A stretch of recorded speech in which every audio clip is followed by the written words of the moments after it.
Gently close your eyes.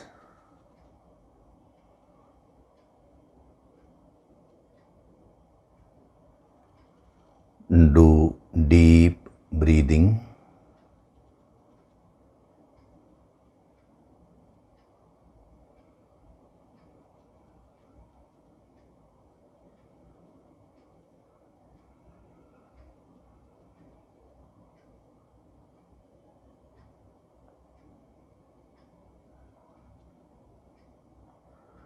We'll chant Om once together. Synchronize the chanting of Om with your exhalation.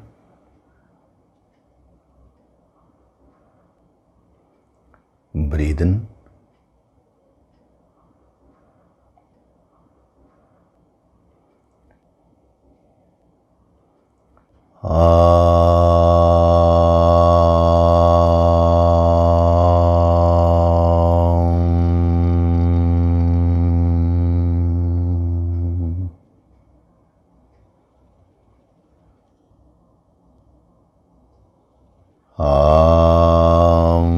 Sahana vavatu, sahanau bhunaktu, sahaviryam karavavahai, tejasvinavaditamastu ma vitvishavahay.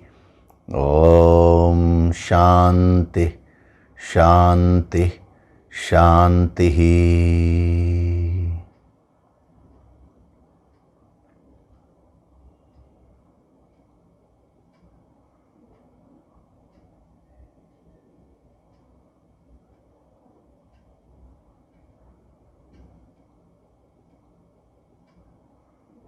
Gently open your eyes.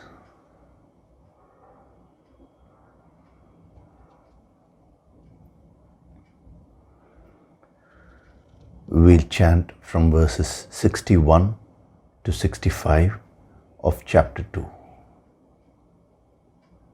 Tani sarvani sanyamya, Tani sarvani sanyamya, Yukta asita matparaha, Yukta asita matparaha, Vashe hi yasyendriyani, Vashe hi yasyendriyani, Tasya prajna pratisthita, Tasya prajna pratisthita, Dhyayato vishayan pumsaha, Dhyayato vishayan pumsaha, Sangasteshu pajayate, Sangasteshu pajayate, Sangat sanjayate kamaha, Sangat sanjayate kamaha,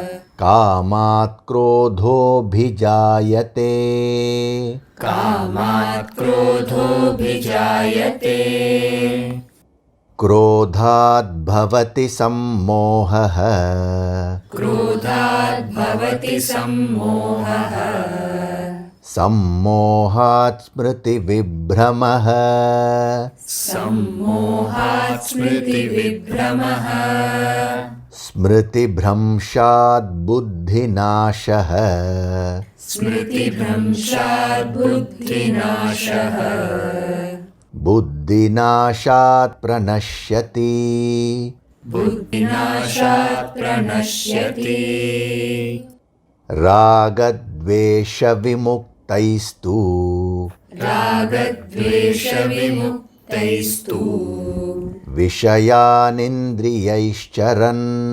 Vishayanindriyaischaran, Atmavasyairvidheyatma, Atmavasyairvidheyatma, Prasadamadigacchati, Prasadamadigacchati, Prasade sarvadukhanam, Prasade sarvadukhanam, Hanirasyopajayate, Hanirasyopajayate, Prasannachetaso hyashu. प्रसन्नचेतसो ह्याशु Buddhi paryavatishthate. बुद्धिपर्यवतिष्ठते.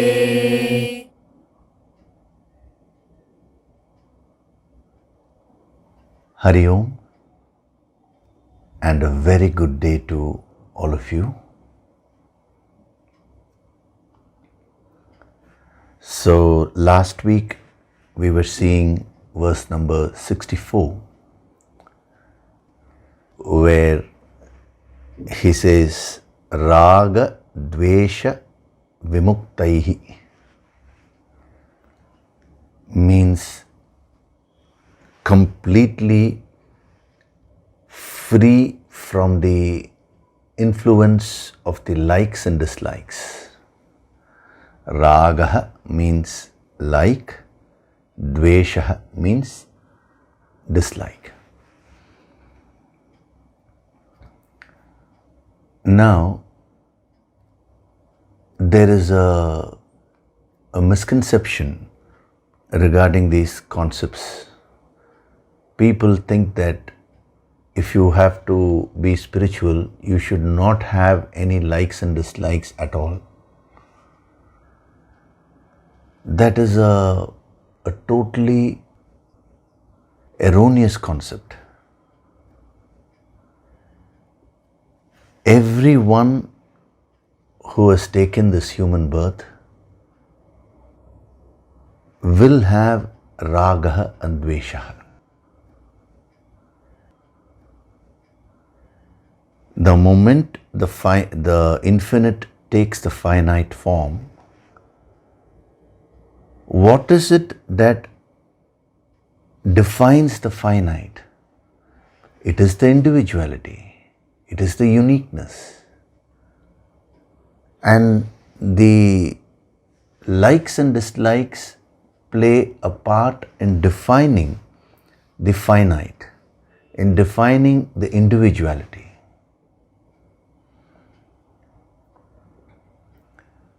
Just as the physical body has certain characteristics.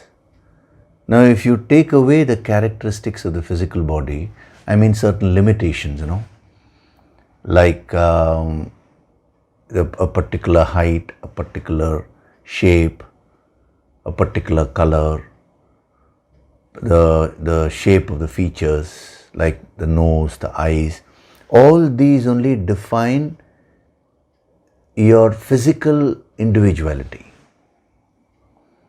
That only differentiates you from your neighbor at the physical level. Now, same thing at the mental level, your preferences, the likes and dislikes means what you prefer and what you don't prefer. Now, they distinguish you from others.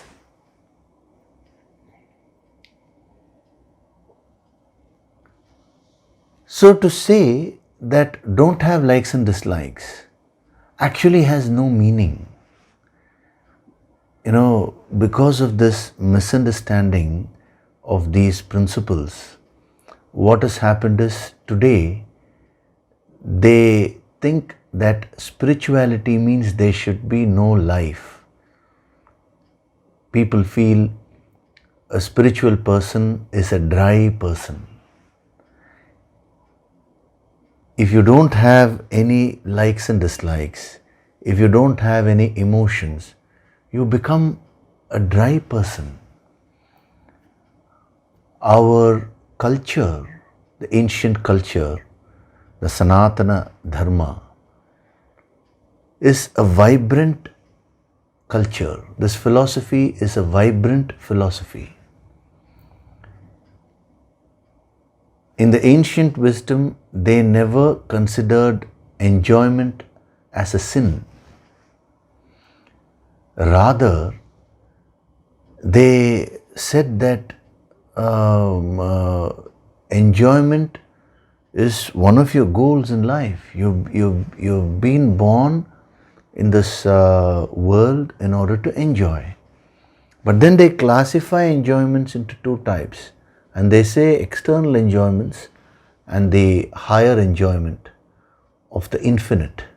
Sitrinbam in Tamil language, Sitrinbam means the small enjoyments. Perinbam means that infinite bliss. So they said, don't get caught up with the external enjoyments and don't get stuck there. Instead, you experience all that, but you should also experience the highest. As a human being, you have that capacity. Now, since people started misunderstanding this concept, they thought now you should completely get off from likes and dislikes. So they started stifling themselves. They started suppressing their personality. Suppression will lead to deterioration. That is why immediately in the second line, he says tu. Tu means but. He's going to give something different. What does he say? Moving among sense objects. Vishayan indriyaihi charan. So as a sadhak, you need to be in the world.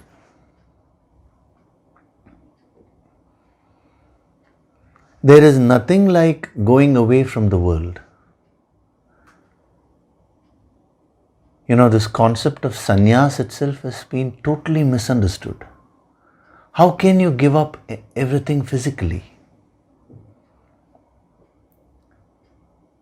Even if you go to a forest and if you are in the forest is also a part of the world. You've only given one part of the world and you've picked up another part of the world.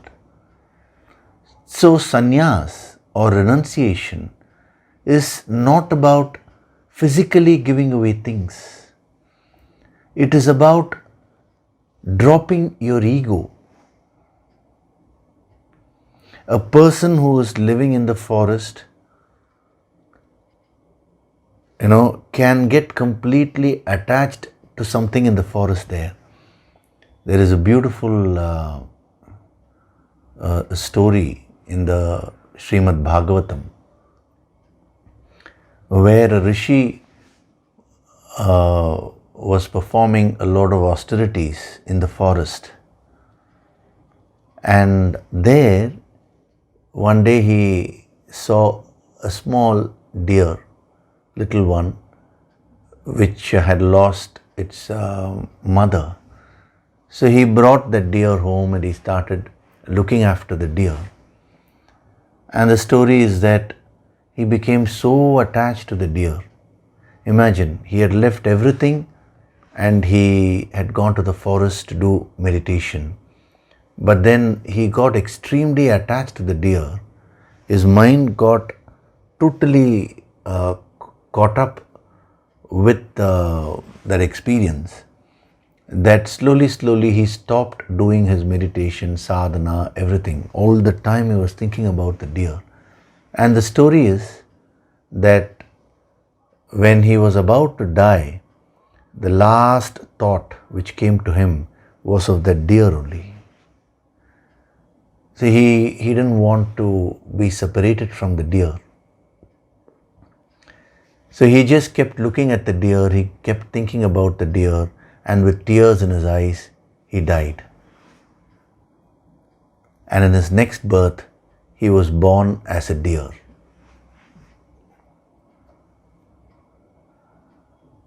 But since he had done a lot of tapas, austerities, one thing was given as a special, like sometimes there is you have rules, but you always have some exceptions to rules. Similarly, a special power was given to him, even though he was born as an animal.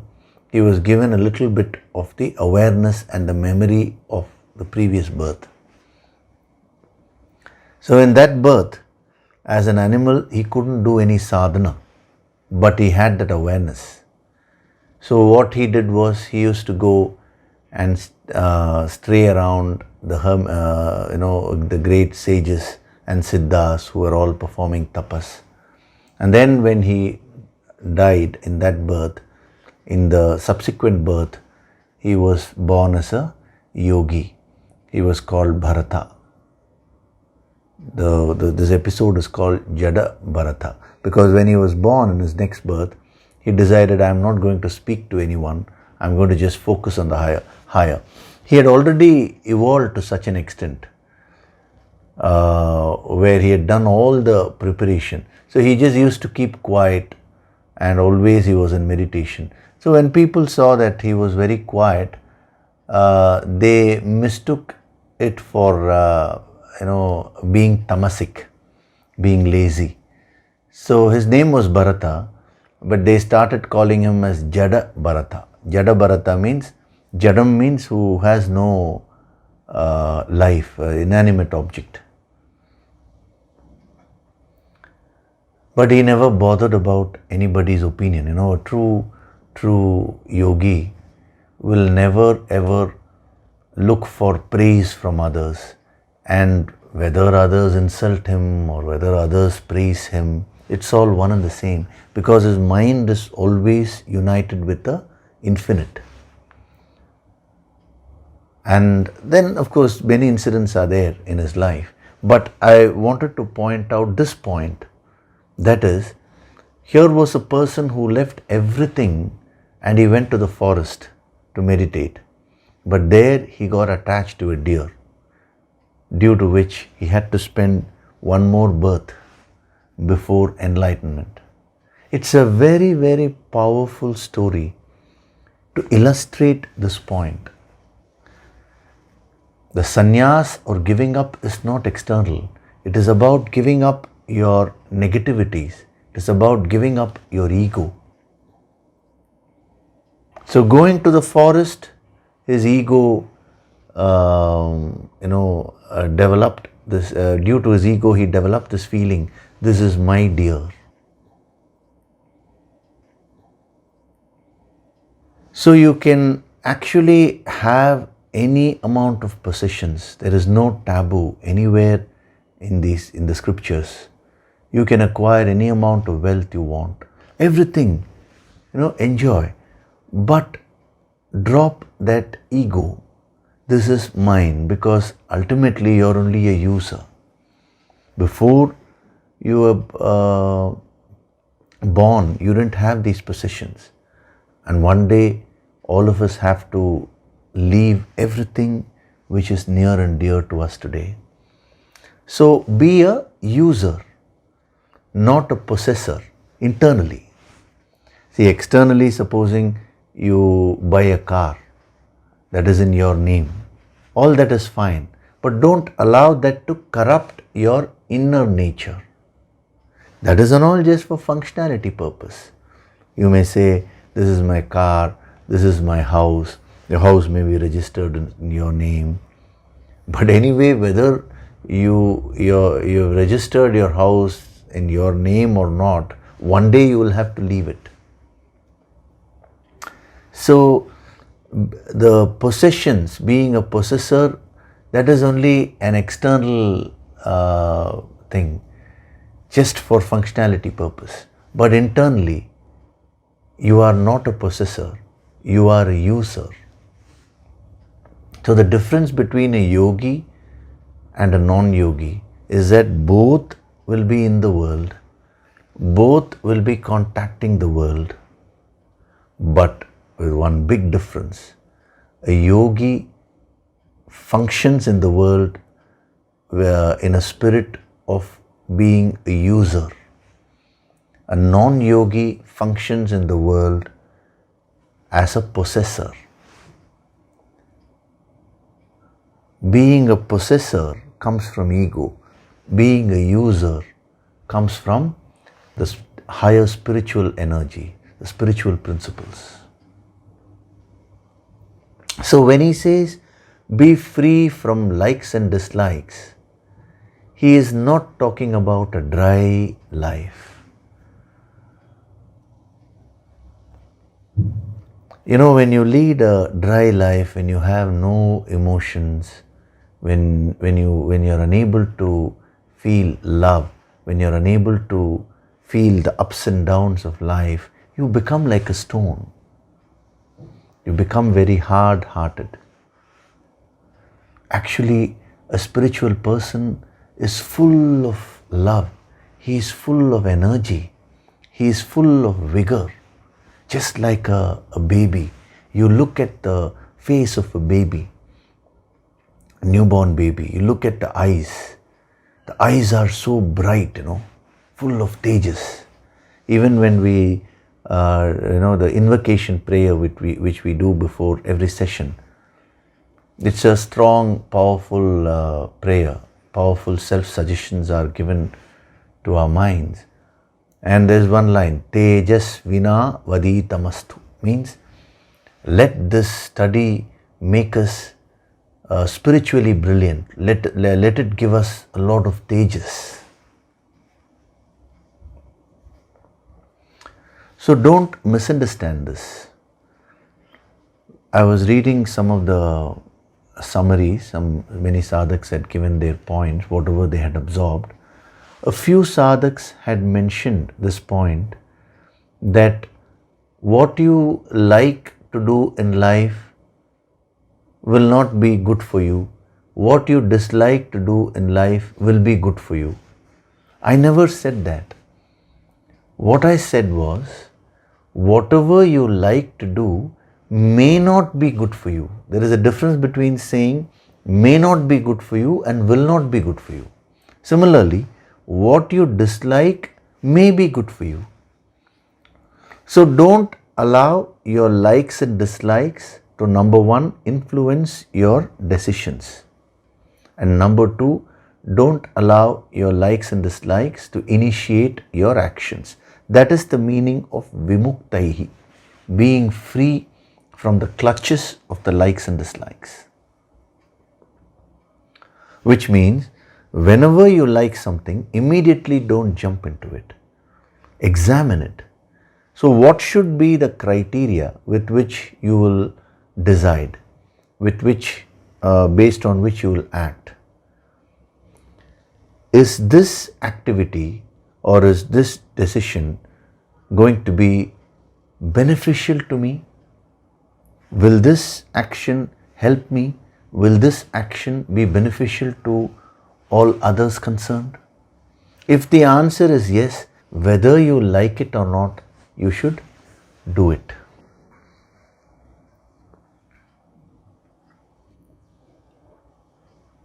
And I also gave you the sadhana tip last week. Every like and dislike, if you keep examining, then you will have no time to experience life.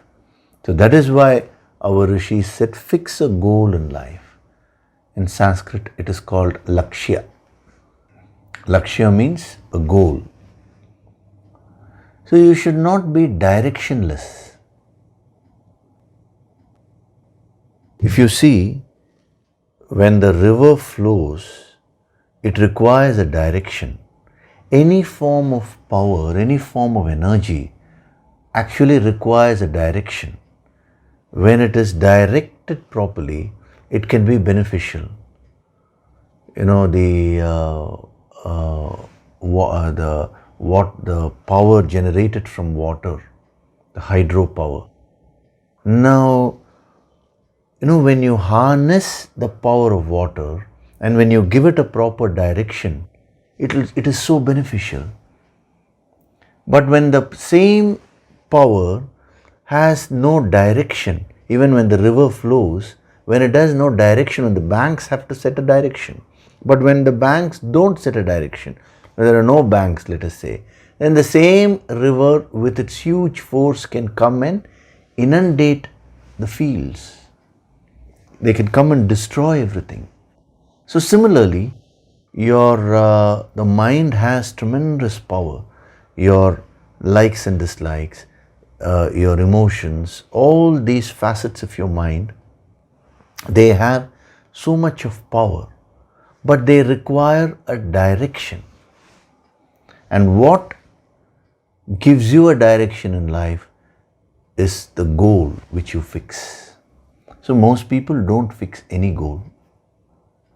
Now what our Siddhas are saying is, number one, fix a goal and let that goal be as high as possible. See, what do we mean by high? High means something beyond your selfish and self-centered interests. Then you may ask me, sir, if I want to become wealthy, is it a higher goal or lower goal? It can be either a lower goal or higher goal depending upon how you're planning to utilize the wealth. Sir, should I buy a car? Nothing wrong. Now, if you use the car to enjoy life and to also give enjoyment to others, then it is good. So selfishness, let me define it very clearly. If you ask something for yourself, that is not selfishness. But if you ask something only for yourself, and that too at the cost of others, then it becomes selfishness. There is a big difference, because again there is a misunderstanding. When we say fix a higher goal in life, then people, they misunderstand that, and they stop asking for legitimate things in life. That will frustrate you completely. So fix a goal in life and then formulate a schedule. Let the goal be based on your broad likes and dislikes, broad preferences, your swadharma. What is your nature? So generally speaking, what are you good at? Each one of you have unique skills, unique talents. Tap those talents. Don't waste your time comparing yourself with others and trying to copy others. A copy can never be as good as the original.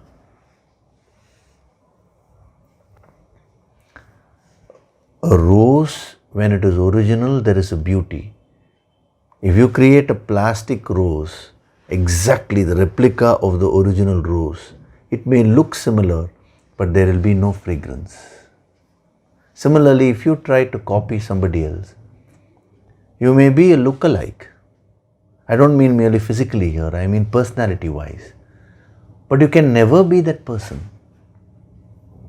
You can only be yourself. The result is, if you artificially try to mold yourself like that, you will be like a plastic rose. There will be no fragrance.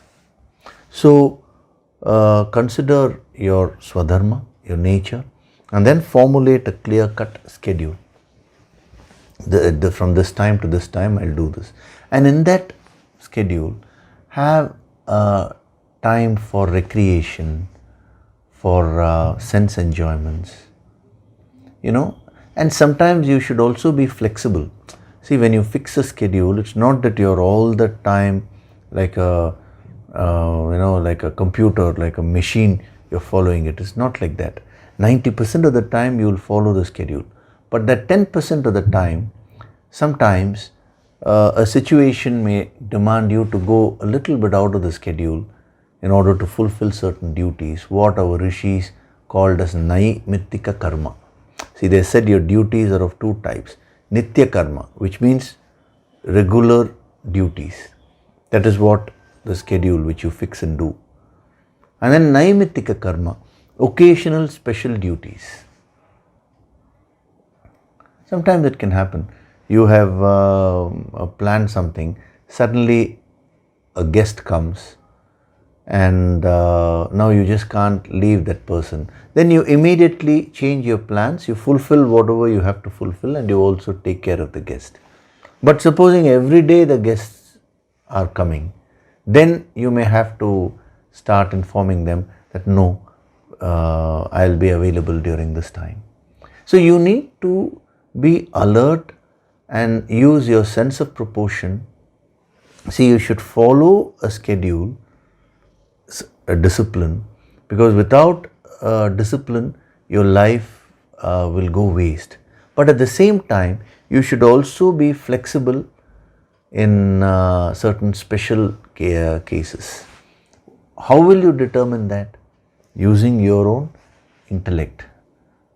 discrimination, the judgment, the power of analysis. We saw that in the previous verse, no? What are all the different facets of the intellect?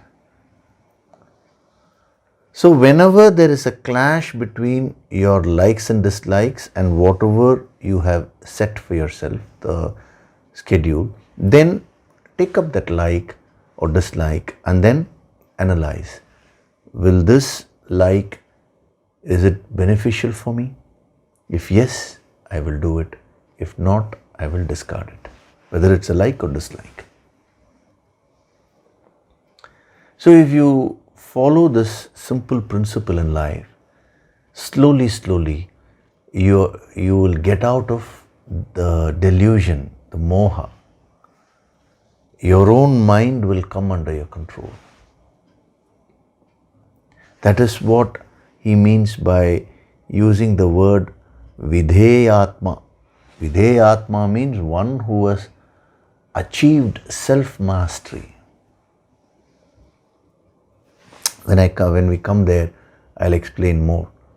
But before that, he says, ragadvesha vimuktaihi tu vishayan indriyais charan. Means, but moving among sense objects. Now, it is very, very interesting. Whenever you contact the world, you get stuck with experiences in life. You don't move further.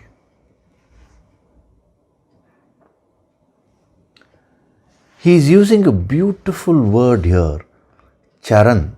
Charan means moving. See, generally, the word charan is not used for contacting and experiencing. But here, he is deliberately using the word charan. Charan means moving. So why is he using that word? There is a very, very deep meaning when he says move among sense objects. Whenever you contact the sense objects, the problem is you get stuck with that experience. Your mind is unable to move away from the experience. See, even right now, your consciousness actually has divided itself into thousands and thousands of parts, and each part is attached to some past experience in your life.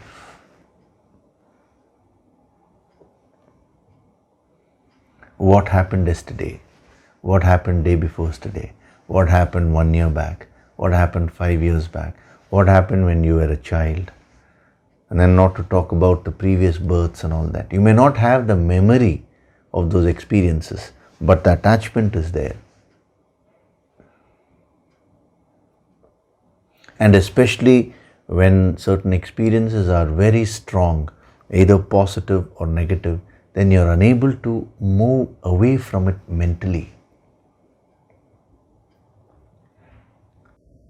So when he uses the word charan, he's not saying now be with the sense objects all the time. Neither is he saying be away from the sense objects. So if you are away from the sense objects, then that is self-denial. You will get frustrated. There will be no enjoyment at all in life. If you are with the sense objects fully, then you will get lost in it. The sense enjoyments will completely rob away whatever powers, inner powers you have. You know, how many people I know, just because of one weakness which they have lost their entire wealth, everything. Otherwise, they have a lot of talent, a lot of skills, they are very nice people, but just one object or something they get extremely attached to. They get into that state of moha, which we saw in verse 63. And then that object is enough to rob them of all the powers, of all their wealth, name, fame, everything. So you should be careful. Then how do you conduct yourself?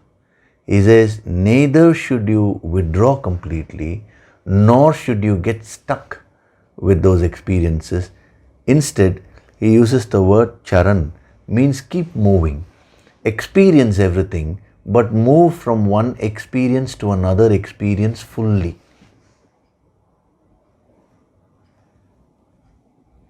Whenever an experience ends physically, you should learn to end that experience mentally also.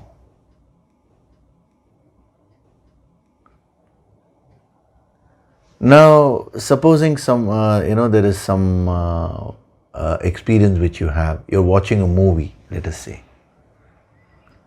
Now, after the movie is over, you've fixed in your schedule that today, from this time to this time, I'm going to watch this movie. And then after the movie, let us say you have some work.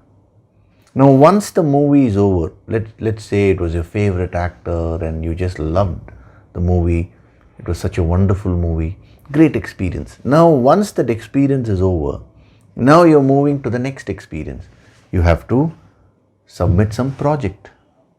You have a lot of work. So you sit to work. But what you will find is, your mind will not be able to focus on the work in hand. Why? Because it will be lingering with the previous experience, that is of the movie. So whenever you experience things in life, you are unable to move from one experience to another experience fully. Your body moves, but your mind does not move. That is why I said your consciousness gets split, and your consciousness today is stuck with so many things of the past. So when he uses the word charan, and then next he says atma vashyaihi, completely taming, controlled by self. What does he mean? With the senses controlled by the self, indriyaihi. He is talking about the ability to be able to move from one experience to another experience fully. The ability to stop the mental lingering, to stop the flow of thoughts which is generated by the mind once the experience is over. That is a very, very powerful sadhana. You need to practice that. You will be able to practice this point, this sadhana, only if you practice the first point which he is giving. That is raga dvesha vimuktaihi. That's why I covered that in detail first. Fixing a schedule, having a goal, all those factors will help you. If you have no goal in life, no schedule, nothing, you just go experience life without any direction. And so whatever be the nature of the experience, let's say the experience is very positive. Now you'll only keep thinking about it after that is over also. If that is very sorrowful, you will be sunk in sorrow.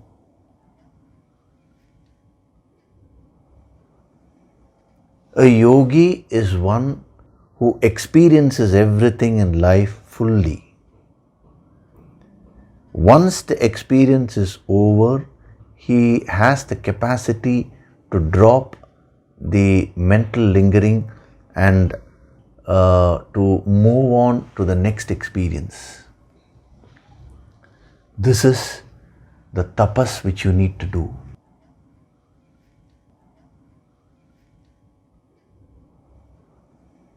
After this discourse is over, I have asked all of you to sit for 5 minutes or 10 minutes and just recapitulate all the points.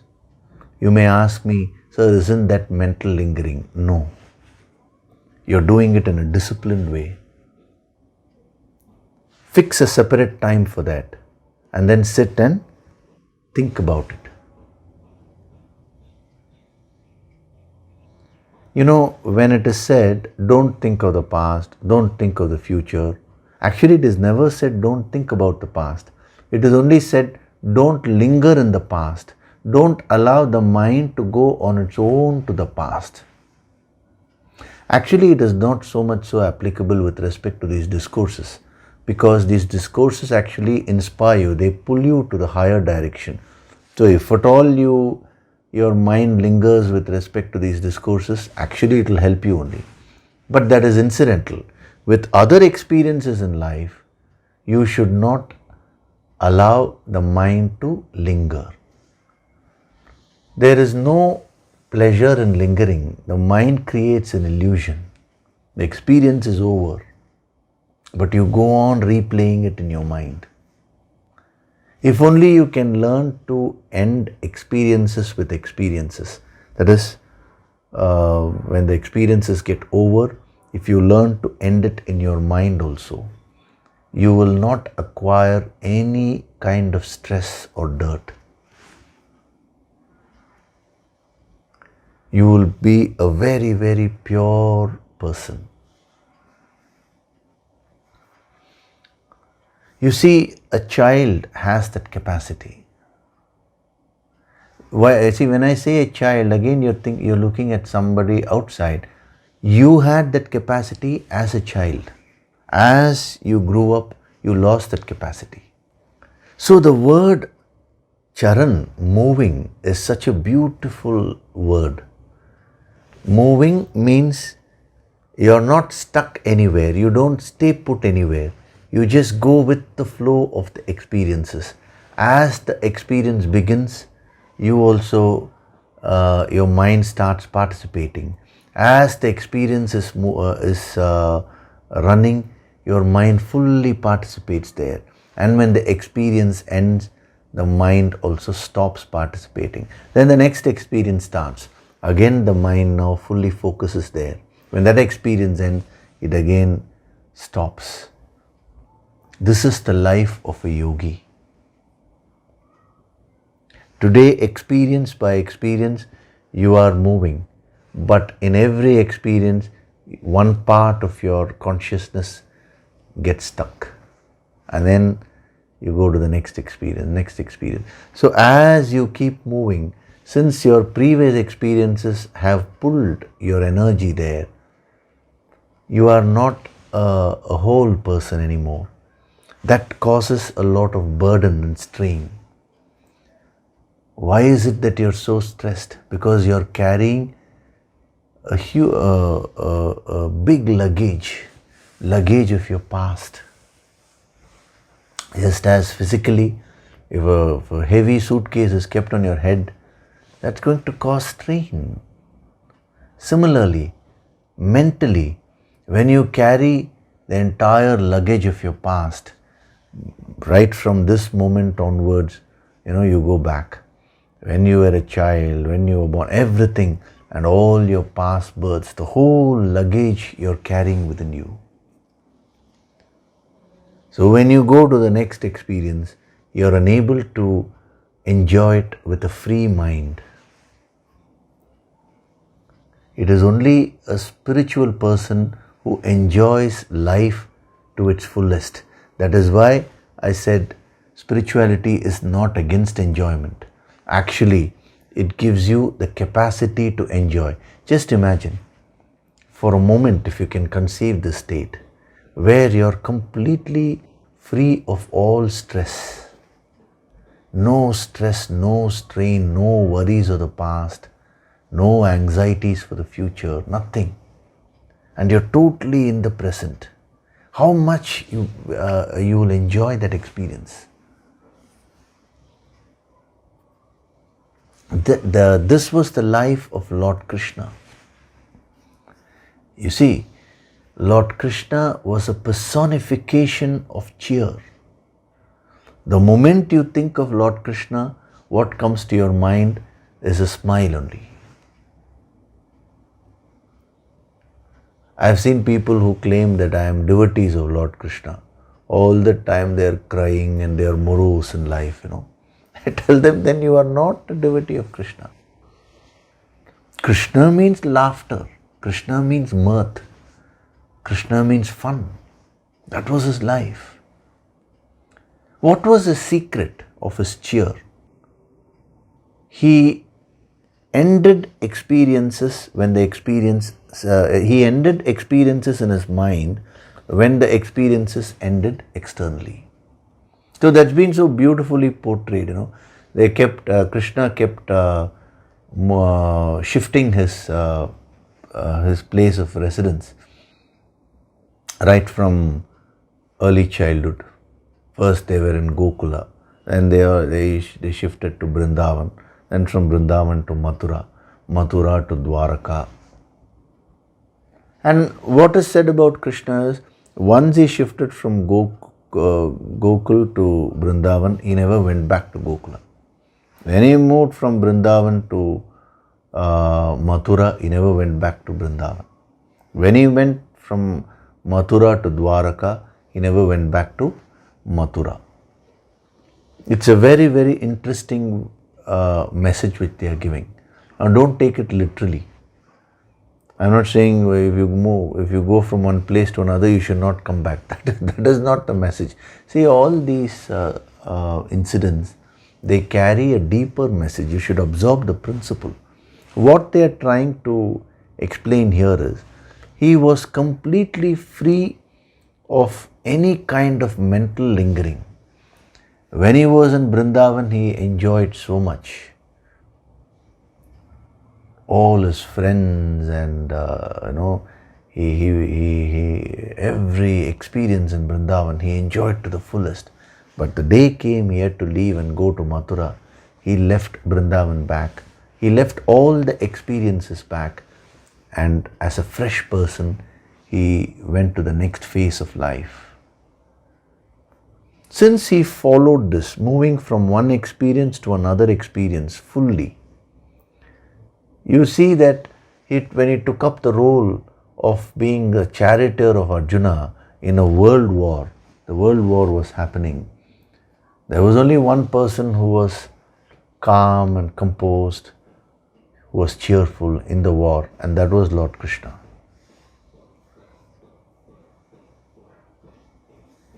It's a very, very deep secret. It comes through practice. So in the first principle which he is giving, free from likes and dislikes, what he's trying to say is, don't allow your likes and dislikes to influence your decisions and to initiate your actions. This is the first part of the sadhana, which means don't act based on your likes and dislikes, but instead act for a higher goal. Fix a higher goal and let the goal initiate your actions. So don't allow the likes and dislikes to initiate your actions, number one. The second part of the sadhana which he is giving is again equally important. Charan. Charan means moving. Atmavashyai means complete control. I'll explain Atmavashyai in more detail. But right now, Vashyai means completely tamed. How does he get that ability? He has already given the clue. Charan. He does not stay put with any object or any experience. He keeps moving. He keeps experiencing everything in life, but he never gets stuck there. So first part is, don't allow the likes and dislikes to initiate action. The second part is, don't allow the actions to develop further likes and dislikes through mental lingering. Learn to end experiences mentally when the physical experience ends. It's another powerful sadhana. Again, Don't apply it with respect to the Sunday discourses straight away, because I know what you will say. Please don't say that, sir, last Sunday, when I experienced it, it was wonderful. Now I don't remember anything, because you only said end experience with experience. Everything I've forgotten. With respect to the higher wisdom alone, no need to practice this. See, it is, jokes apart, it is not about remembering or not remembering. That's why we saw in the previous verse, Smriti Shakti. If you lose your memory, then you will become mad. Who is a mad person? He forgets who he is. So ending experience with experience doesn't mean now you forget the past completely. No. If you want to go to the past, you direct the mind. You say, okay, now go to that experience. If you want to, supposing, do an analysis of your past experiences in order to take a decision today, there is nothing wrong in doing that. But you are the master of it. Atma Vashyai means you have subdued the mind and you are sending the mind to the past. There is nothing wrong with that. Similarly, if you send your mind to the future, in other words, that is called planning, advanced planning. There is nothing wrong with that. But that also you are doing consciously in the present. But if the mind runs on its own to the past or to the future, then you have lost the mastery. So number one, don't allow the likes and dislikes to initiate action. Initiate action, it also to influence your decisions and initiate actions. Number two, don't allow your actions to develop further likes and dislikes. It is your mental lingering which develops attachment, which strengthens your likes and dislikes. And the more powerful your likes and dislikes will be, the chances of you falling into the clutches of your mind are more. So if you follow this simple principle, you will go on exhausting your past, whatever you've accumulated for many births. Experience by experience, you will start completing your life. You should learn to complete your experiences. You're always moving to the next experience with the hang-ups of the previous experience.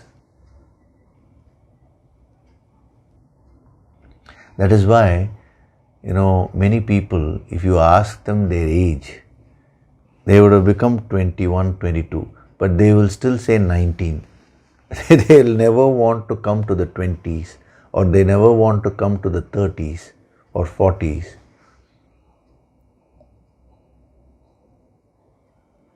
Some people, eternally you ask them, they'll say 29, 19. And then you further probe and ask them, but last year also you said that, that was 10 months back, still 1 year is there. Some reason they'll give. The mind is unable to accept. The mind is unable to move on. That is a deadly weakness of the mind. So you need to practice it. Beautifully he says, Vishayan Charan means moving among the sense objects. Neither getting stuck there nor withdrawing completely, but experiencing life with the flow. See, if you observe life, it has a beautiful flow. That's why they've defined life as Anubhava Dhara. Anubhava Dhara means the flow of experiences. You need to learn to go with the flow.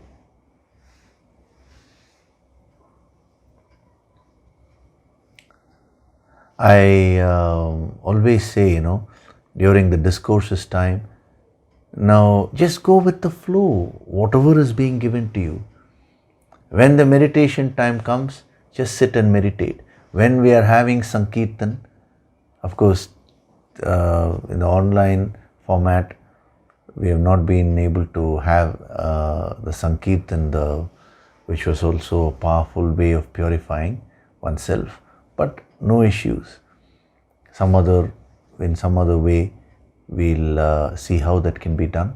But when you're doing Sankirtan now, you should be fully in the Sankirtan. You should just enjoy the music. You should just dance and sing with so much of bhavana. And then when the music ends, you're supposed to sit and meditate. You should be fully in meditation.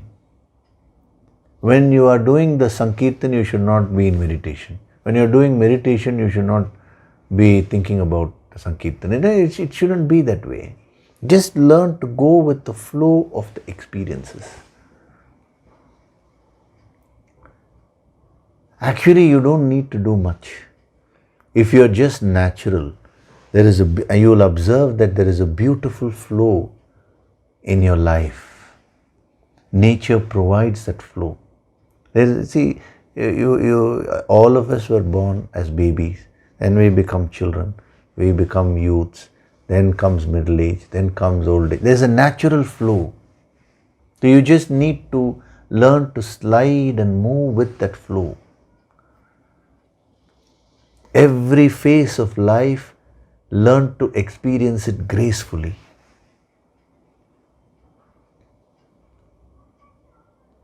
When you are a child, you want to be like an adult. When you become an adult, you want to be like a child. I know a person who was telling me this. He said when he was a 10-year-old boy, he used to admire all the adults wearing full trousers. He used to wear half trousers, shorts. So he used to think, oh, when will I be wearing full trousers? When will I get a moustache? That was on all very big things for a moustache, beard. How wonderful it will be, to grow a moustache and beard. And then this concept of shaving, either as a 10-year-old boy, when I used to see adults shaving, that was so attractive for me. But now as an adult, he says, I just love to wear shorts. Now, nothing wrong with shorts, but what he means is how he was when he was a child, He says, I just hate this moustache and beard. Every day, if it is there also, it is a problem. And if I have to shave now, every day I need to shave. Very, very interesting. The mind never wants to flow with nature. The mind does not want to flow with life. It gets stuck to some experience, some concept, something or other, and then all the enjoyment in life goes away. So as aspiring yogis, as sadhaks, now you should reverse this process.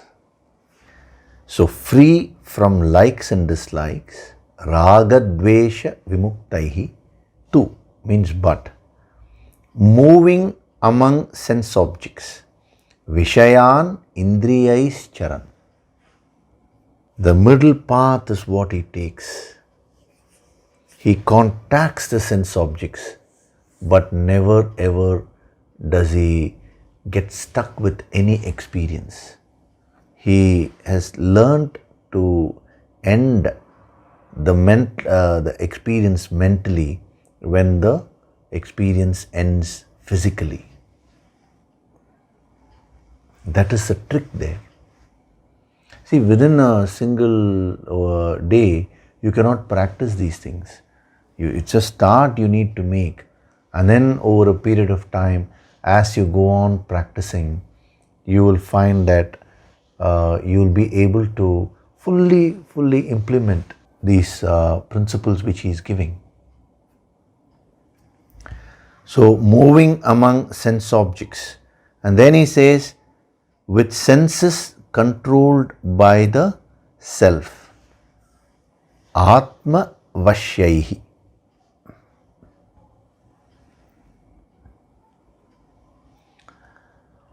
Atma vashyaihi means, Atma means self. It indicates self-effort. Vashyaihi, vashaha means taming something. Subduing something using your charms. Being a master of something, establishing your mastery, that authority, all that are dimensions of the word Vashya. So, with senses controlled by the self, Indriyaihi Atma Vashyaihi means completely mastering and subduing the senses. How does he attain that? How is he able to tame the senses? The clue is in the word Vashya itself. So one dimension of Vashya, Vashaha means taming, subduing, gaining mastery, authority you gain. So how do you gain that? The secret is in that word itself. There is another dimension of Vashya, Vashaha. It means wish. It means desire. It also means willpower. Vashaha, one dimension is subduing, influencing. But how is he able to influence?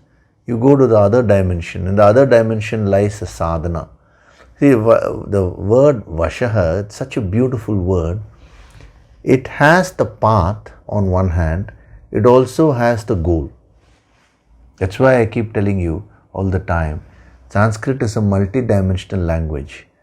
So many facets will be covered just in one word. Generally, when you use a word to denote something, you will use a word to denote the path. You will use the word to denote the goal. Another word to denote the goal. Like you have the seed, then you have the tree. But Vashaha is such a beautiful word. It gives the goal, that is one dimension, that is perfect mastery over the senses. But on the other hand, it also indicates the path. It also gives you the way to attain this goal, to reach this state. And that is the other dimension. Vashaha means wish or desire. It means willpower. That is called Ichha Shakti. So if you want to gain self-mastery, you need to develop a strong willpower. You need to develop this capacity to generate a desire out of your willpower. When the desire is generated without your control, it's called kamaha. But when it is a willful desire, a conscious desire, then that will help you to completely gain mastery over your own mind, over your own senses. So the key is in developing your willpower. I'll give you some sadhana tips, how you can develop your willpower in life. But first, you understand, with senses controlled by the self, so he contacts the world, but he does not lose himself. He is able to maintain that awareness. The mind, he never ever loses his awareness. Even if that experience is very, very intense, he maintains the awareness. Generally, when an experience is not so intense, you may maintain your awareness. But the moment the experience starts increasing in intensity, your awareness factor will start reducing. You just observe yourself, you will understand what I'm saying. Whenever the experience is casual, you will have your awareness. But as the experience becomes more and more intense, your awareness level will start reducing. Now what he's saying is, this is a sadhana which you need to do. As the intensity of your experiences increase, now you need to practice keeping your awareness going. That is the meaning of Atma Vashyaihi. You may say, sir, this is not so easy. See, supposing you are watching a movie which is okay, not so good, but not bad also. You will watch it with alertness and awareness. But as the movie becomes very engrossing, let's say the movie has some very, very powerful scenes. It may be sorrow, it may be anger, whatever it is that they're depicting. The actor is playing his role to perfection, and background music is wonderful, and it is just gripping, the whole experience is gripping. At that time, you will lose your awareness. So how do you practice this? I'll give you a tip.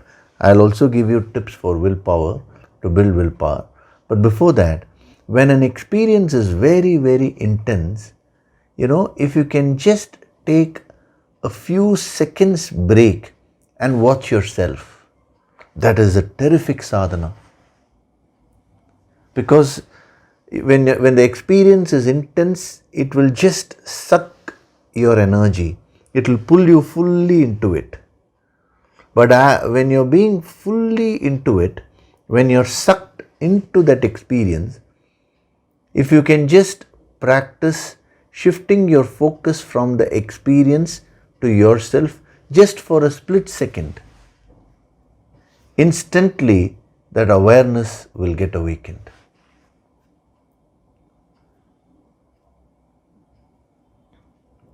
It is a sadhana which you need to practice. You cannot gain mastery over it, within a few minutes like that. But over a period of time only you can awaken all these powers. So next time when you're watching a movie which is so wonderful, or why movie, even an actual experience, you're in the midst of an experience which is giving you extreme pleasure. Let us say it may be a sensual experience also. Or you're attending a party and the whole experience is so wonderful. You're so excited, and that experience will suck all your energy. At that moment, in the midst of that experience, just if you can bring your focus to yourself for a split second. Why I'm saying split second is, that is more than enough to awaken your awareness. Just bring your awareness. See, one is to say the experience is there and you're completely into it. The other is you just pull yourself a little bit back and you start observing yourself experiencing it. Instantly, the awareness will get activated. And once your awareness is activated, you will be able to experience it fully, but you will never get lost in that experience. That is how this person, when I say this person, all great spiritual masters, they have gained mastery over themselves. So I am giving you a very subtle tip It is not so easy when the intensity of the experience is high. It's very, very difficult to pull yourself back. That is why the sadhana which is suggested is not to try and pull yourself back fully. That will be impossible. Just shift your focus a little bit. The yogis gave a tool for that. See, the next question which you will ask is, sir, when the intensity of the experience is so high, how can I shift my focus a little bit? The yogis gave a wonderful tool. They just said, focus on your breathing. Use your own breathing as an intermediate tool in order to develop objectivity. See, when you try to build your objectivity in life, you will find it very, very difficult. Actually, somebody has asked this question. He has sent a question where he said, sir, you said you should be objective in life. But when life just takes away, when it completely gets you involved, how can I maintain my objectivity? So our yogis used their own breaths, the breath as an intermediate tool. So generally, when you are completely engrossed in an experience, you will not breathe. Your breathing will become very less. That includes even meditation. It's called kumbhaka. Kumbhaka means actually the stoppage of the breath. In advanced meditation, that is a natural process, kevala kumbhaka. You get into that state. We are not discussing that now. I'm just mentioning for what it's worth to explain this principle to you. Whenever you're focused, just find out when you're engrossed in your favorite movie, look at a person who is engrossed. First start from outside and then you can observe yourself, because directly observing yourself may be difficult. So when a person is just watching a movie, at that time, just observe how much he is breathing. He'll be in a state where he is almost not breathing. Now try to observe it in yourself. Whenever you're intensely into an experience, you will not be breathing so much. So the yogis said, just focus on your breathing. The moment you shift your focus a little bit and look at your breath, you will start breathing deeply. And the moment you start breathing deeply, now you will no longer be trapped there. You will experience it fully, but you will not get attached there. This is a sadhana which has been prescribed by the great siddhas and yogis, that whenever you go through any intense experience, whether it is a joyous experience, joyful experience, or whether it is deep sorrow, especially the negative experiences have the tendency to suck away all your energy. So when supposing intense sorrow is there, now at that time the yogi said, start breathing deeply. It means shift your awareness to breathing first. Then automatically, consciously you will start breathing deeply. Now the moment you start breathing deeply, that extra attachment, that extra stress will start getting released from your system. This is the sadhana tip which I am giving you with respect to this point. Practice it and see. So, Atma Vashyai, Indriyaihi Atma Vashyai. Number one, maintaining your awareness. The Vashya means willpower. Generating a thought flow using your will. So how do you develop your willpower. I'll give you a small tip today, and we'll see next week also. I'll explain further. See, willpower is exactly like your physical muscle only. Supposing you want to develop, let us say, your biceps. What do? Every day, if you do the exercises for the biceps,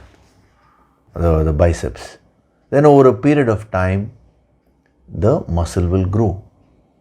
But when you're doing the exercises in order to develop the muscles, you will feel a lot of strain. There will be a pain. Supposing you want to do push-ups to build the muscles of your upper body, there is an element of pain when you're doing the push-ups. So you willingly go through that pain because you know that that is very much beneficial. You will develop the muscles. So when you embrace that pain willingly, immediately the muscles develop. Immediately means over a period of time. It is the same thing. Willpower can be developed when you start doing those things which are causing you a lot of pain, but you know that those things are good for you.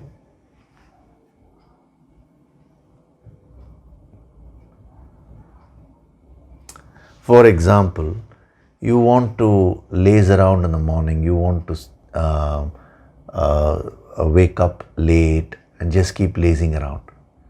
Now, if you just give in to that, what will have that tendency of yours?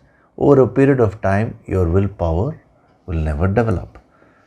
So, supposing you're waking up at 7:30 in the morning. Now, you fix a small goal. Let me wake up at 7 a.m.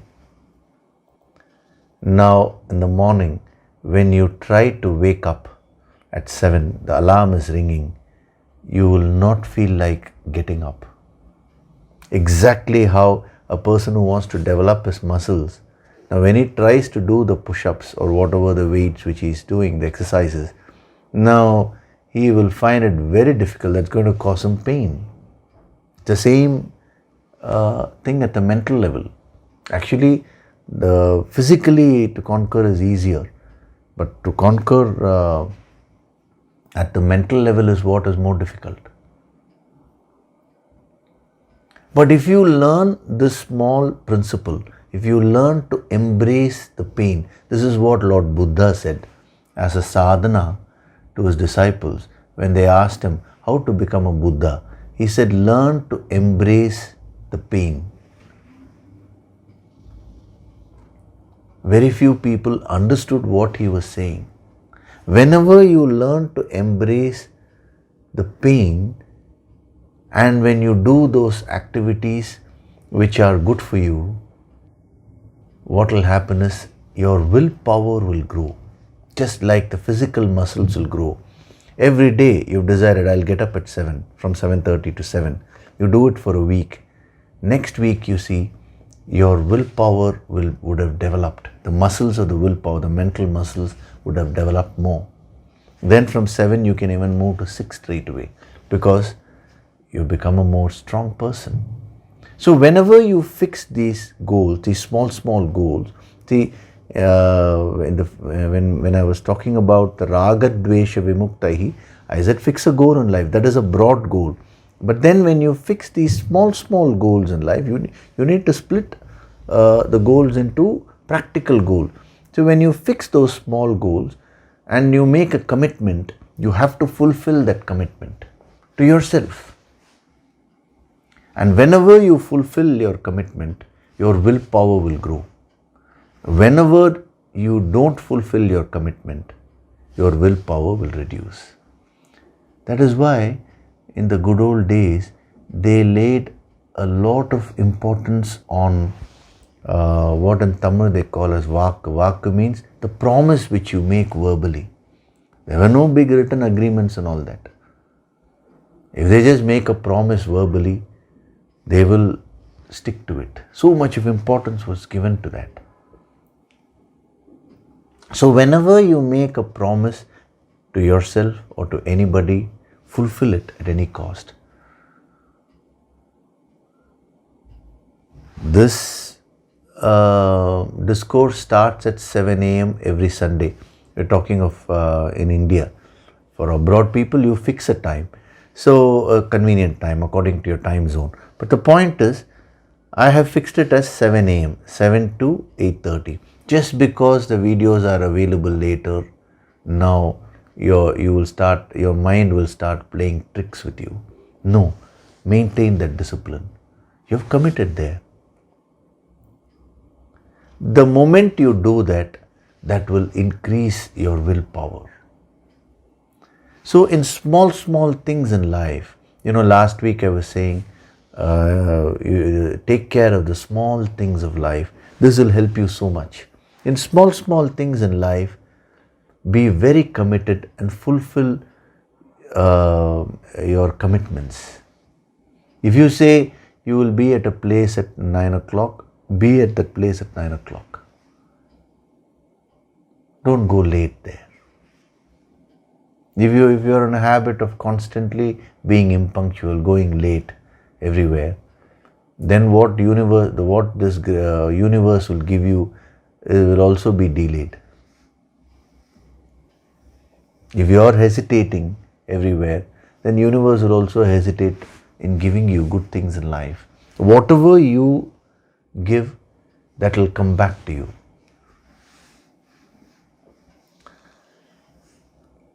So the technique of improving your willpower, the secret of improving your willpower lies in fulfilling your commitments to yourself and to others. Start off with small things. If you're not sure whether you can do something, don't commit there. Say, I will look into it, I will see. But once you commit, at any cost, you should do it. This is a yogic quality.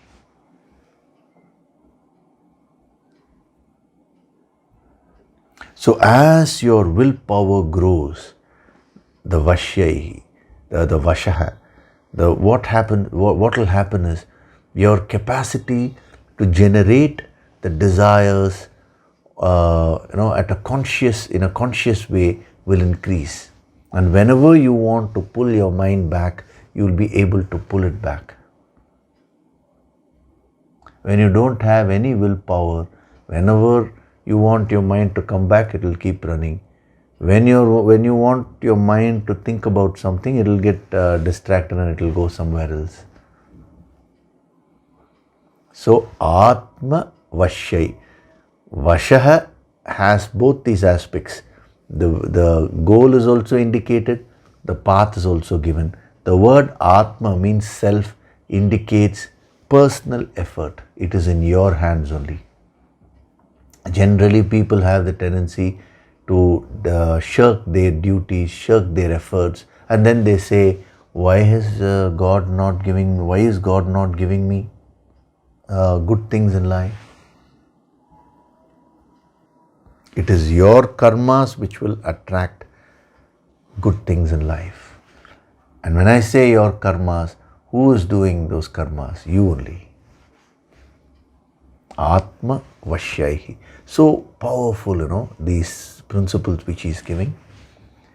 If you can absorb these principles and put them into practice, you will grow exponentially.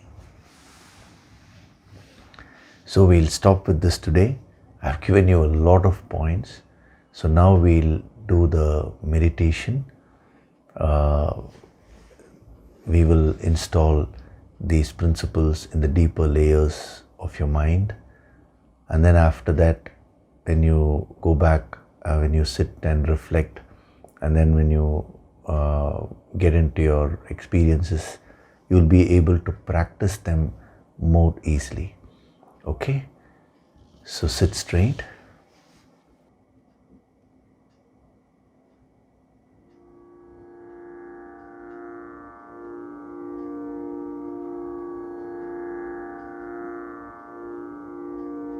Gently close your eyes.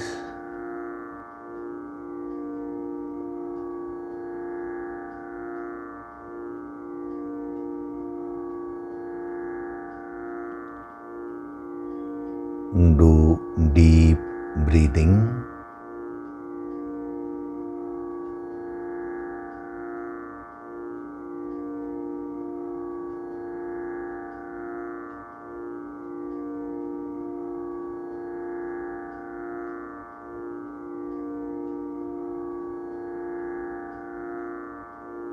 Breathe fully and deeply with complete awareness.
The mind has this tendency to run everywhere indiscriminately. Use your own breath as a tool to pull back your mind.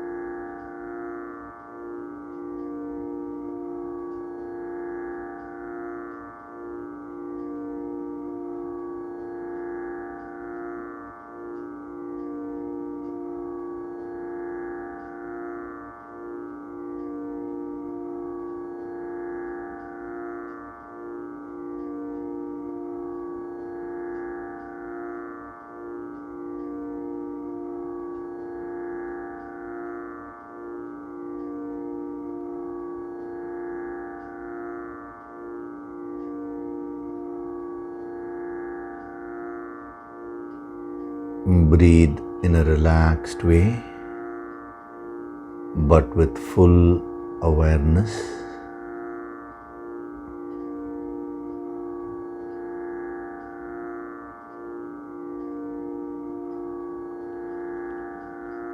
Let go of your past. Let go of your future. And be fully in the present experience of breathing.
With every breath, I'm going deeper and deeper into myself.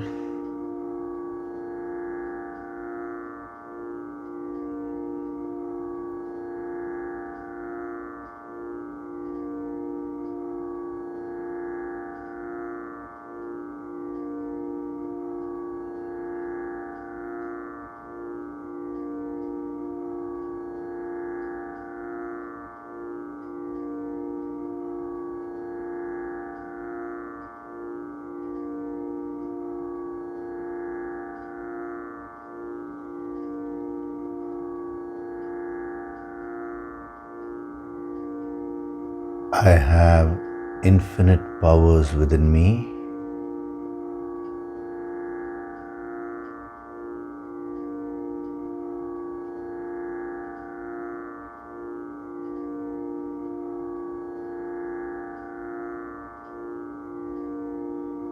As a human being,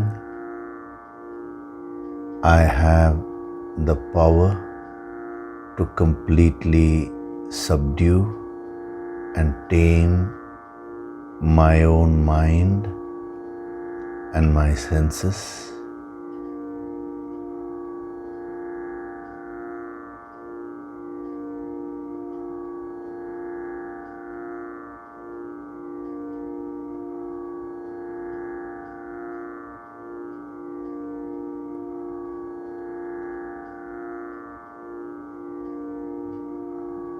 From this moment onwards, I choose to build my willpower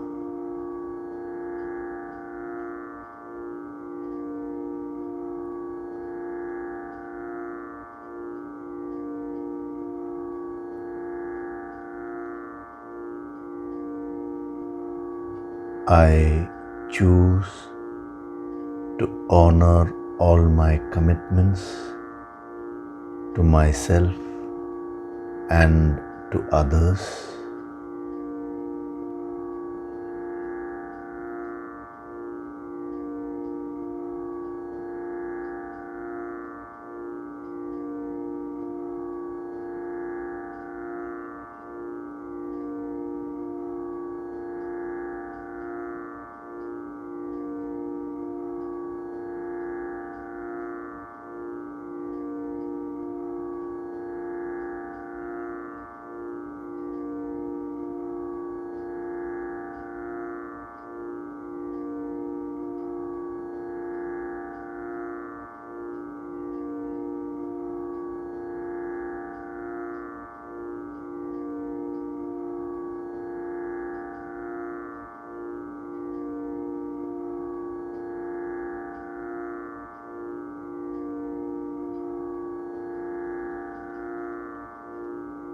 From this moment onwards,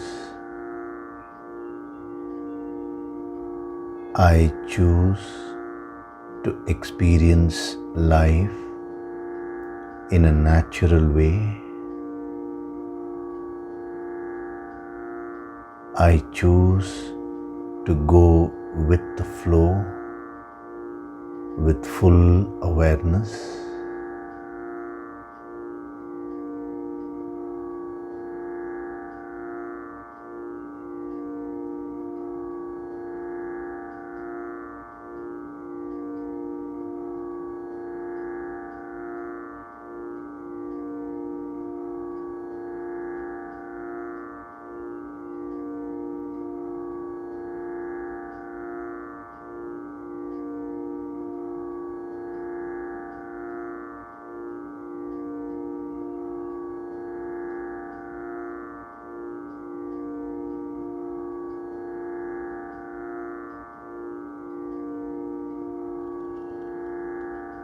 I am Swayam Prakashit,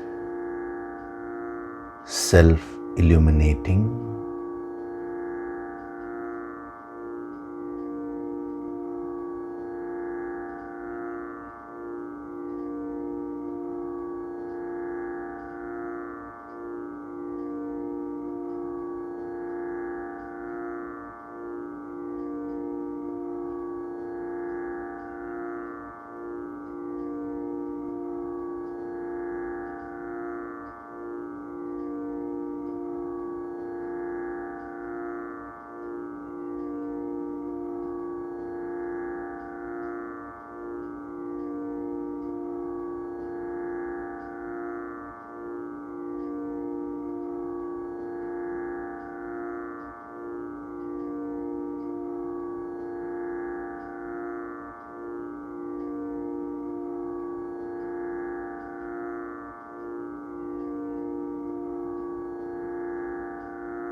Offer your gratitude to God Supreme.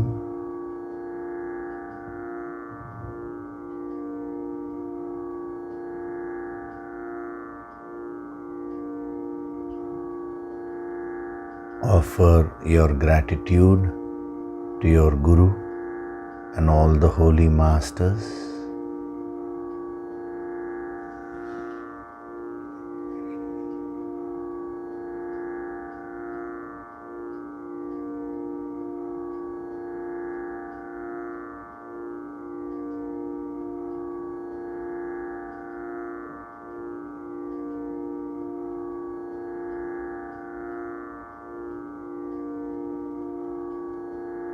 Slowly come back.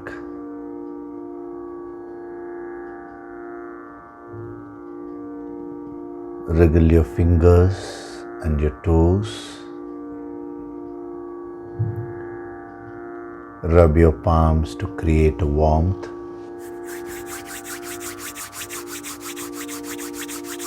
And cup your eyes with your palms.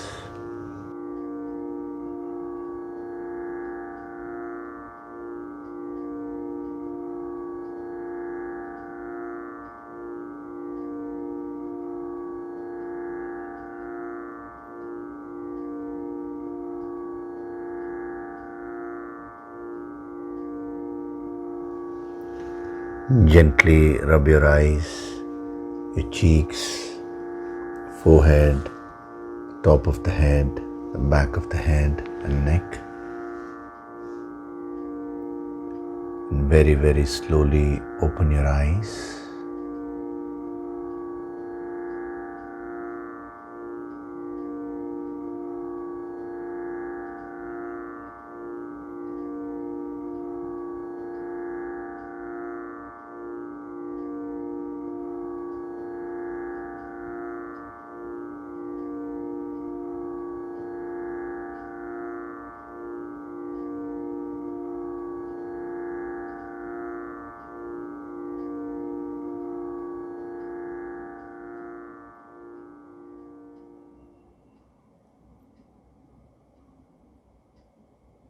Welcome back.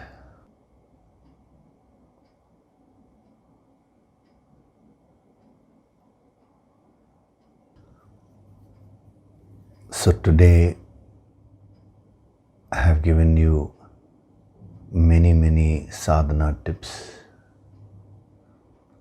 and each of these principles is extremely deep. All these principles, superficially, if you look at them, they will look very easy, but when you start practicing, you will find that there are so many subtleties involved, and you cannot learn the subtleties at one go like that. So whatever I have given you today, start implementing them in your life, and as your understanding deepens experientially, then I'll keep giving you more and more wisdom. That is how you can grow, It is very easy to cover all these verses in a very generalized and superficial way. But the yogic approach, we go so deep and we penetrate life through these verses. Okay? So recapitulate the points, write them down, express them in the comment section. I will have a look at them, because these are also subtle points, and we have to ensure that there is no mistake in your understanding first. So first step is understanding, and then only comes absorption and practice. Okay? So thank you very much. We'll see next week. Thank you.